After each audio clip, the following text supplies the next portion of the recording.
Dando continuidade à explicação das funcionalidades do router, no último vídeo nós paramos na aba de contatos e aqui logo do lado direito nós temos esses três pontos e dentro dele a gente tem algumas opções. A primeira delas é inteligência artificial. Para a gente realmente conseguir entender essa aba de IA e conseguir configurar, a parte aplicável da IA é feita diretamente dentro do chatbot. Então, eu vou deixar para explicar essa aba quando a gente já tiver passado pela construção do chatbot, para ficar mais palpável esse aprendizado e mais simples. Logo abaixo da aba de IA, nós temos a aba de conteúdos. Aqui nos conteúdos do router, nós temos duas abas diferentes. A primeira delas é modelos de mensagem. Esses modelos de mensagem, eles estão interligados à aba de Growth. Como eu havia falado previamente, essa aba também vão ter vídeos específicos para mensagem ativa. O que são essas mensagens ativas? Essas mensagens ativas são mensagens que a gente dispara para o usuário via WhatsApp. Normalmente é para recaptação daquele cliente. Por exemplo, o cliente já entrou em contato com um bot, por algum motivo ele perdeu aquele contato, ele parou de conversar com o bot e o cliente quer reatar esse contato com o usuário e aí que entra essas mensagens ativas. Então aqui nessa aba de Growth, já para até resumir para vocês, é a aba onde a gente dispara essa mensagem, a gente coloca o número para quem a gente quer disparar e dispara essa mensagem. Só qual é a mensagem que vai ser disparada? A gente tem que criar aqui modelos de mensagens para que nessa aba apareça uma lista de mensagens para a gente escolher e falar, olha, para o Pedro eu quero que seja disparado o modelo de mensagem X e vai ser disparado aquele modelo. Então aqui seria a aba onde a gente cria, né, realmente esses templates que a gente chama de mensagem ativa. E aí eles podem ter diversos tipos, pode ser somente texto, pode ser um menu, pode ser algum menu com imagem, enfim, tem uma diversidade de tipos de template que a gente consegue criar aqui.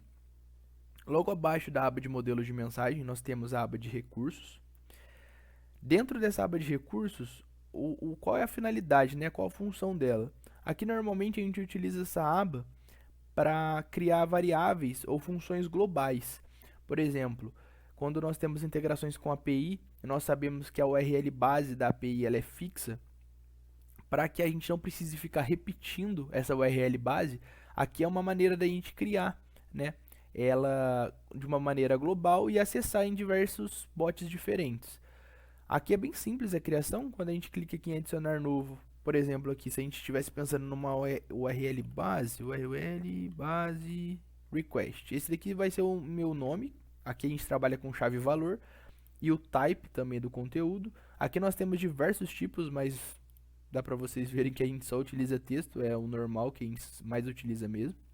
E no conteúdo seria realmente a URL base.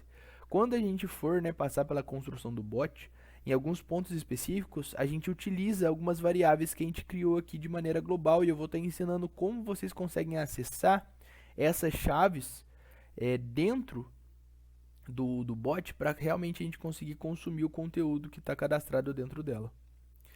Basicamente, essa aba de recursos são essas funções, essa função, né, principal dessa aba.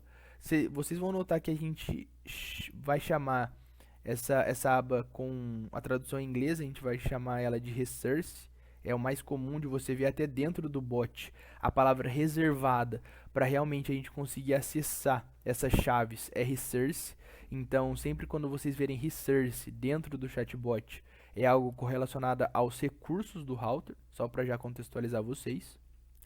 Logo abaixo dos conteúdos, nós temos a aba de log, que aqui é outro lugar onde a gente consegue acompanhar as mensagens enviadas tanto para o usuário, quanto do usuário para o bot, quanto do bot para o usuário. Então aqui, né, a gente seria mais uma alternativa da gente acompanhar essas mensagens que o bot está trocando com o usuário.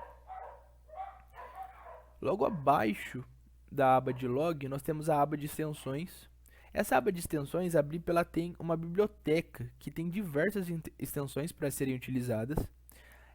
Passando aqui pela principal extensão, depois eu posso até passar por algumas extensões que a gente utiliza com mais frequência, mas a principal delas é uma extensão chamada Beholder.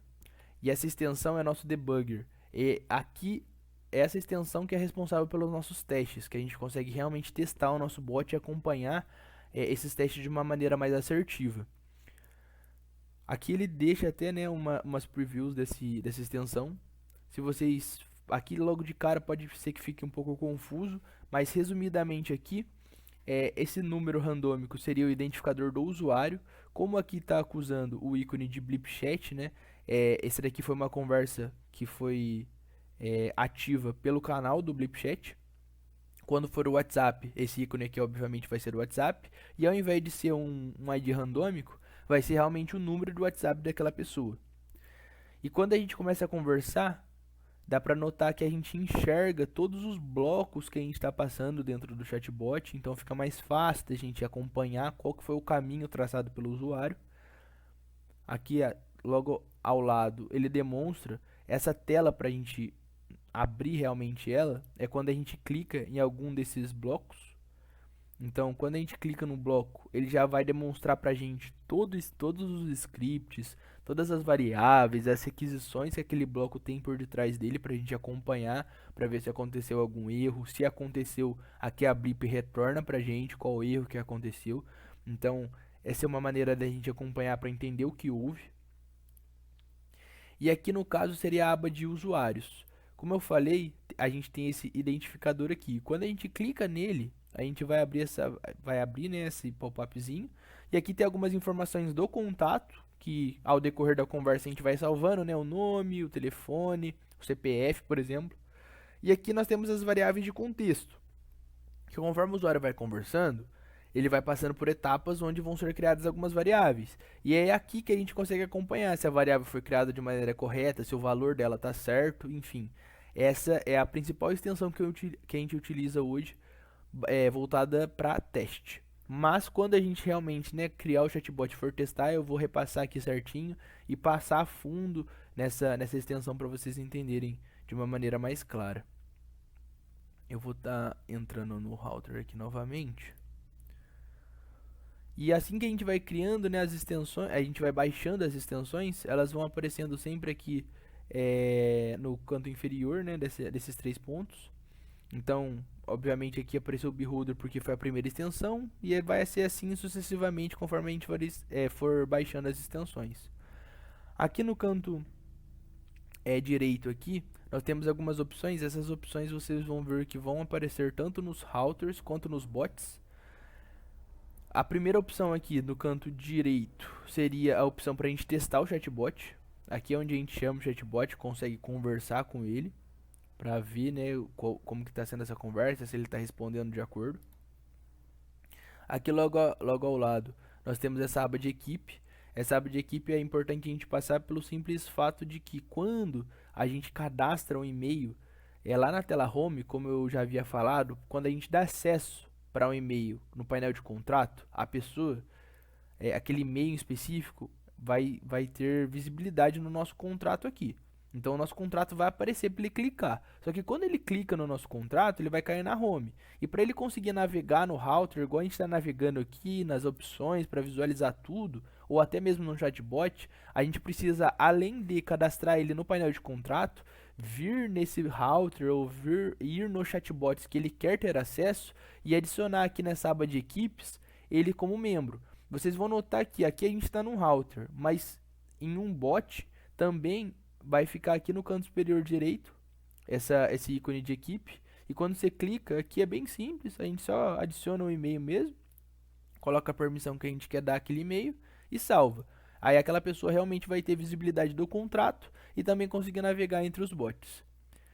Nessa parte de configuração, aqui nós temos algumas configurações do bot, por exemplo, quando a gente quer mudar o nome, quer colocar alguma descrição, adicionar alguma imagem, se porventura a gente quiser excluir o chatbot, a gente pode excluir por aqui. Essa aba de tela de boas-vindas, quando, né, a gente vai ligar o nosso chatbot no site, por exemplo, que a gente vai ativar o blip chat, normalmente no site ele fica, né, com um pop-upzinho do chat aqui do lado. Quando a gente clica, vai abrir o chatzinho bem parecido com esse aqui mesmo. Só que essa tela de boas-vindas seria uma tela antes dessa. Então, ao invés de a gente ter que vir aqui e colocar um oi, teria uma tela antes dessa que a gente pode só clicar no botãozinho, por exemplo, de iniciar e começar, que ele por si próprio já envia um oi de automático para o bot. Então quando a gente ativa essa tela de boas-vindas, aqui ela já dá uma preview, né, para a gente enxergar como que vai ficar. Aqui no caso seria o nome do router, a imagem, se houvesse alguma imagem cadastrada, e aqui embaixo a gente consegue manipular essa label do botão, e o postback no caso seria a mensagem que assim que a gente clicar, que vai ser enviada pro bot. Então quando a gente precisa, né, criar uma tela de boas-vindas, isso somente para o Blip Chat, é por aqui que a gente faz essa configuração. Essa aba de menu persistente aqui, ela é utilizada somente para plataforma, para routers ligados ao Facebook. Essa aba, para ser bem sincero, eu nunca precisei utilizar, nunca utilizei. Não é tão relevante. Logo abaixo aqui, as informações de conexão, nós temos aqui algumas URLs. Essas URLs são URLs da Blip. Depois eu vou estar também passando uma collection que tem diversas rotas, todas elas voltadas diretamente a Blip, e cada uma das rotas, obviamente, tem uma função. Então aqui no caso, quando a gente precisa disparar alguma mensagem, alguma notificação e algum comando, dependendo do que você quer fazer, vai ser a escolha, né? Você vai precisar escolher qual dessas URLs faz mais sentido para aquela request que você está fazendo. Então, por exemplo, se a gente quer disparar uma mensagem ativa, a gente precisa utilizar essa URL. E como, por exemplo, aqui dá para notar que ele já tem como padrão o valor realmente do nosso contrato. Então, sempre vocês vão notar que nessas URLs, dentro dela sempre vai ter o nome do nosso contrato. E essa aba de chaves de acesso, ela está diretamente ligada aos endpoints, por quê? Por exemplo, esse caso que eu trouxe, da gente chamar uma rota para disparar uma mensagem ativa. A gente vai chamar essa URL, só que, como a mensagem ativa ela só pode ser disparada se no router tiver ligado o WhatsApp, como que a Blip vai saber da onde a gente está chamando aquela rota? Quem está chamando essa rota para disparar a mensagem ativa? É exatamente por essa chave de acesso que a Blip vai ter acesso ao router que está disparando, e por detrás dos panos ela vai entender se aquele router tem o canal do WhatsApp ativo para disparar a mensagem ativa ou não. Então essa chave de acesso seria um autentificador que a gente usa dentro do cabeçalho das requests, lá dentro do header, no authorization. Antes ela era fixa logo aqui abaixo das URLs, agora a Blip externalizou e a gente pode criar até 3 chaves de acesso. Nós só teremos, no caso, que ter uma boa prática de sempre salvar quando a gente criar, porque depois de criado ele exibe na tela e quando você clica para fechar ele não aparece mais aquele valor. Então a gente está até criando uma planilha para a gente anotar certinho qual que são os valores de chave de acesso por cliente, para a gente nunca perder esse valor, no caso. Ou se for o caso, se porventura por algum motivo perder, a gente vai ter que criar uma nova chave aqui. E é por essa chave de acesso que realmente a Blip sabe por onde e quem que está chamando aquela rota para determinada funcionalidade. E para finalizar aqui, nós temos essa aba de integração. Aqui, né, nós podemos integrar diversos tipos de serviço, mas o que eu mais utilizo, né, nessa aba de integração seriam serviços voltados ao webhook. Então, quando a gente quer fazer algum cadastro de webhook, é para aqui que a gente faz. Mas aqui também não é só, né, o webhook que a gente pode conectar, tem diversos tipos de integração. Mas quando a gente precisa fazer essa integração, é por essa aba que a gente faz. Basicamente, as funcionalidades do router são essas. No próximo vídeo a gente já vai estar passando pelas funcionalidades do próprio chatbot mesmo, entrando no construtor, para que a gente consiga realmente começar a entender como que funciona a construção do bot. E para realmente, né, a gente começar a colocar a mão na massa aí na construção e no desenvolvimento. E logo após a gente começar a criar, a gente volta aqui no router, né, para a gente começar a ligar esses nossos bots na nossa aba de serviços.